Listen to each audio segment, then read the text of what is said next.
السلام علیکم۔ آج منگل ہے، فروری کی 21 تاریخ۔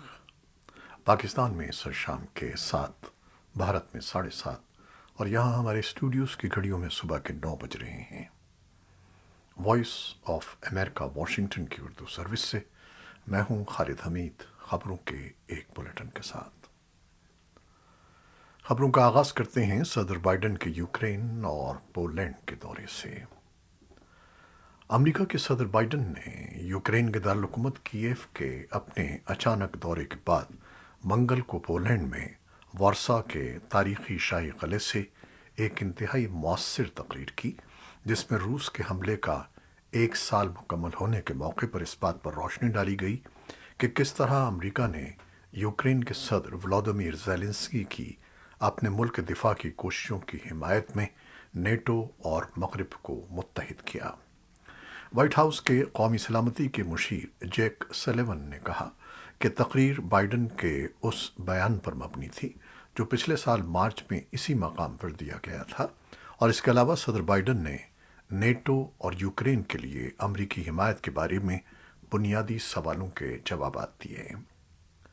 انہوں نے منگل کو ایک بریفنگ میں صحافیوں کو بتایا کہ انہیں یقین ہے کہ 1 سال بعد ہم نے اپنے اتحاد اور عزم کے ساتھ بنیادی اصولوں سے اپنی وابستگی کے بارے میں ان سوالات کے جواب دے دیے ہیں۔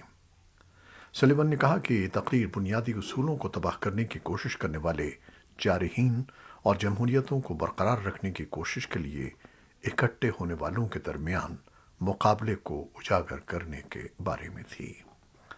صدر بائیڈن نے 1 سال میں پولینڈ کے اپنے دوسرے دورے کا آغاز صدر آندرے دودا سے ملاقات سے کیا۔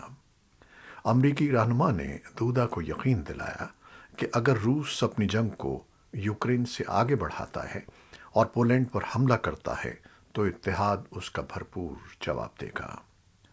بدھ کو واشنگٹن واپسی سے پہلے بائیڈن بخارسٹ 9 نامی گروپ سے تعلق رکھنے والے نیٹو رہنماؤں سے ملاقات کریں گے، جو نیٹو کے مشرقی کنارے کے ممالک ہیں، جن میں بلغاریہ، جمہوریہ چیک، ایستونیا، ہنگری، لتھوانیا اور پولینڈ شامل ہیں۔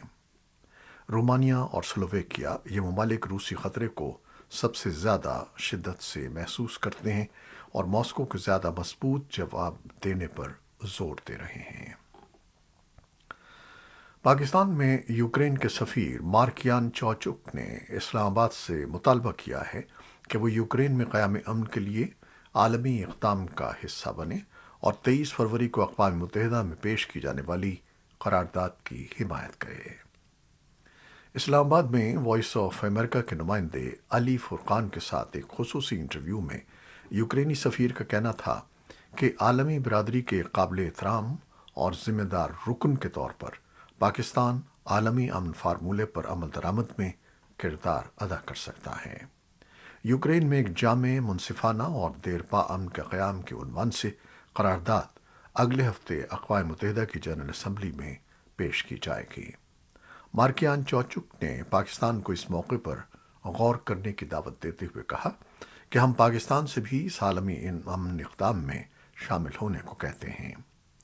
یوکرینی سفیر نے کہا کہ پاکستان یوکرین کی خود مختاری اور علاقائی سالمیت کی حمایت کرتا ہے، لیکن روس یوکرین جنگ پر اسلام آباد کا سیاسی موقف قدرے مبہم ہے۔ ان کا کہنا تھا کہ اگر پاکستان یوکرین کے خلاف روسی جارحیت کی مذمت کرتا ہے تو اس کا مطلب یہ نہیں ہے کہ وہ مغرب کی کٹ پتلی بن جائے گا، بلکہ یہ خود مختار ریاست کی پوزیشن ہو سکتی ہے۔ ایک سوال پر کہ کیا یوکرین پاکستان سے اسلحے کا حصول چاہتا ہے، اس کے جواب میں مارکیان چوچک نے کہا کہ یوکرین نے دنیا کے کئی ممالک سے اسلحے اور گولہ بارود کی درخواست کر رکھی ہے، اور ان کا مقصد کسی پڑوسی ممالک پر حملہ کرنا نہیں، بلکہ اپنی آزادی، خود مختاری اور سرحدوں کا دفاع کرنا ہے۔ انہوں نے امید ظاہر کی کہ پاکستان سے بھی اس حوالے سے یوکرین کو کچھ مدد ملے گی۔ یہ تفصیلی انٹرویو آپ وائس آف امریکہ کے تمام سوشل پلیٹ فارمز پر سن اور دیکھ سکتے ہیں۔ پاکستان کے وزیر خارجہ بلاول بھٹو زرداری نے کہا ہے کہ افغان طالبان کی عبوری حکومت کی طرف سے پاکستانی شدت پسند گروپ کالعدم تحریک Taliban Pakistan T T P کے خلاف کارروائی نہ کرنے کی وجہ پاکستان کی طرف سے ملے جلے اشارے تھے، جب ان کے بقول پاکستان کے سابق حکومت کابل کی عبوری حکومت سے ٹی ٹی پی سے مفاہمت کروانے کے لیے کہہ رہی تھی تاکہ ان کو پاکستان میں دوبارہ آباد کیا جا سکے۔ میونخ سیکیورٹی کانفرنس کے موقع پر جرمن نشریاتی ادارے ڈوائچے ویلے اردو سروس کو انٹرویو دیتے ہوئے بلاول بھٹو نے افغانستان کا نام لیے بغیر کہا کہ جب تک ہمسایہ ملک میں دہشت گردوں کے خلاف کارروائی نہیں ہوگی، پاکستان کے لیے سیکیورٹی خطرات رہیں گے۔ بلاول بھٹو زرداری پاکستان کی سابق حکومت کو ٹی ٹی پی کے ساتھ ان کے بقول غیر مشروط بات چیت کرنے پر تنقید کا نشانہ بنا چکے ہیں۔ پاکستان کے افغانستان سے ملحقہ صوبے خیبر پختونخوا میں بھتہ خوری کے بڑھتے ہوئے رجحان پر قابو پانے کے لیے پولیس فورس نے اقدامات شروع کر دیے ہیں۔ صحافیوں کے ساتھ بات چیت میں خیبر پختونخوا کے انسپکٹر جنرل پولیس اختر حیات گنڈاپور نے صوبے میں دہشت گردی بالخصوص بھتہ خوری کی وارداتوں میں اضافے کی تصدیق کرتے ہوئے کہا کہ اس سے صوبے کے معاشی، سماجی اور انتظامی شعبے متاثر ہو رہے ہیں۔ انہوں نے کہا کہ اب اس مسئلے سے نمٹنے کے لیے فوری اقدامات کا فیصلہ کیا گیا ہے اور انسداد دہشت گردی پولیس میں ایک خصوصی سیل بھی اس مقصد کے لیے قائم کیا جا رہا ہے۔ پاکستان کے صوبے بلوچستان کے قصبے بارخان کے قریب کنویں سے 3 لاشیں دریافت ہوئی ہیں۔ پولیس نے بتایا ہے کہ ان میں سے 2 لاشیں مردوں کی اور 1 عورت کی ہے۔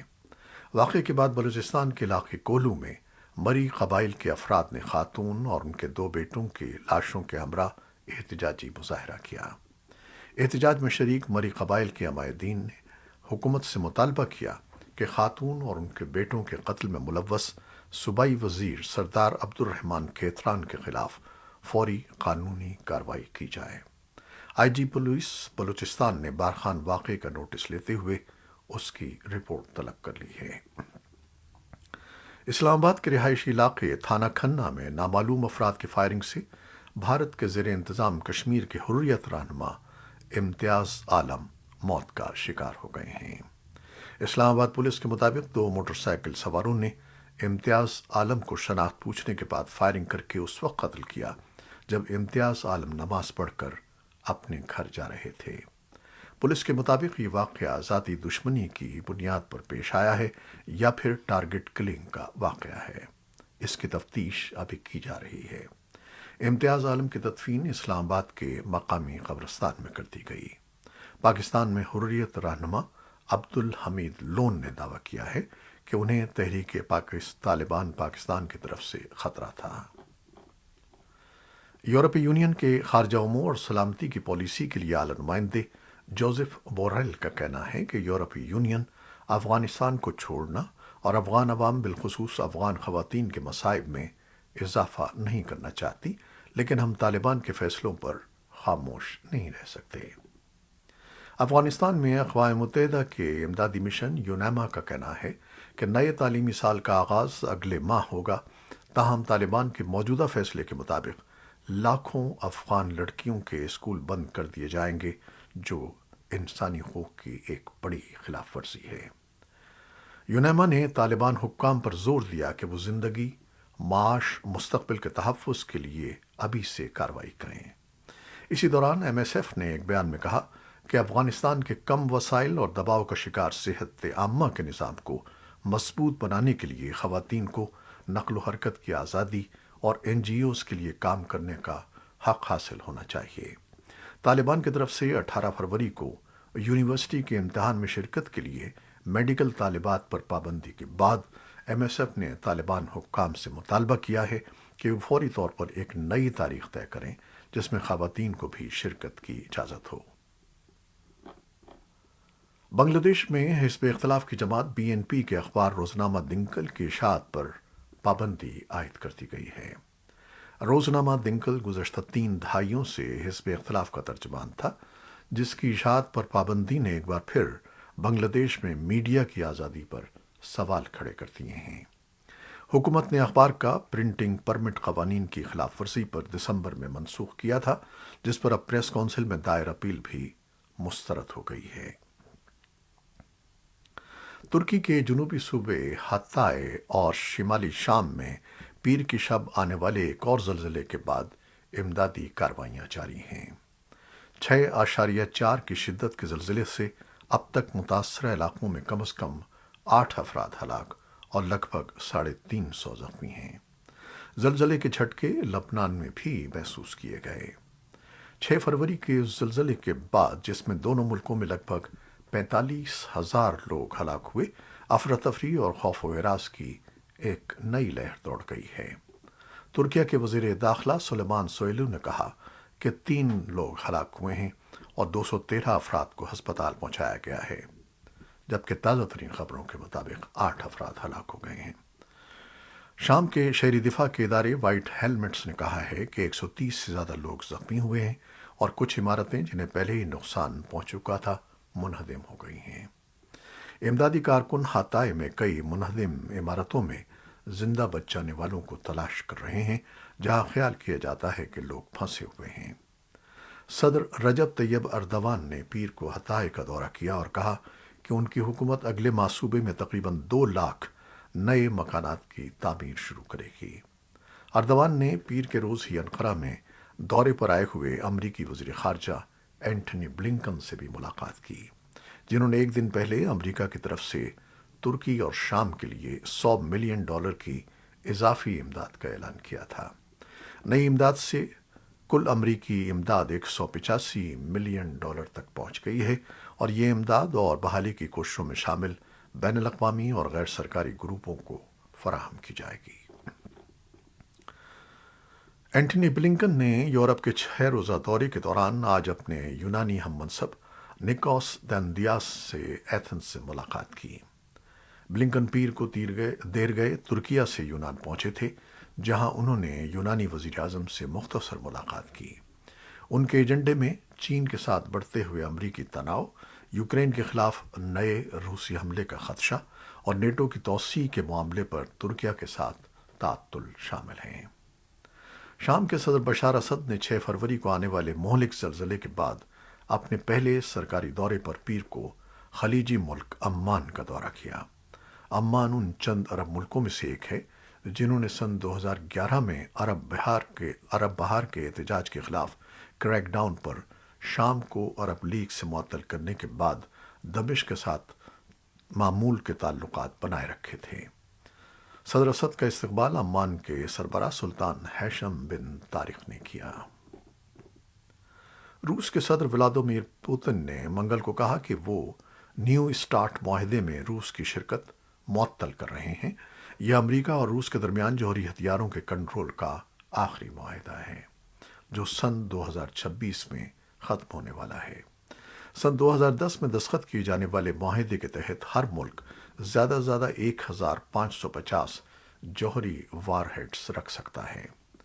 روسی ڈوما یا پارلیمنٹ سے ریاستی خطاب کے دوران پوٹن نے کہا کہ وہ اس وقت معاہدے سے مکمل طور پر دستبردار نہیں ہو رہے ہیں۔ انہوں نے یہ بھی کہا کہ اگر امریکہ جوہری ہتھیاروں کے تجربات دوبارہ شروع کرتا ہے تو روس کو بھی ان تجربات کے لیے تیار رہنا چاہیے۔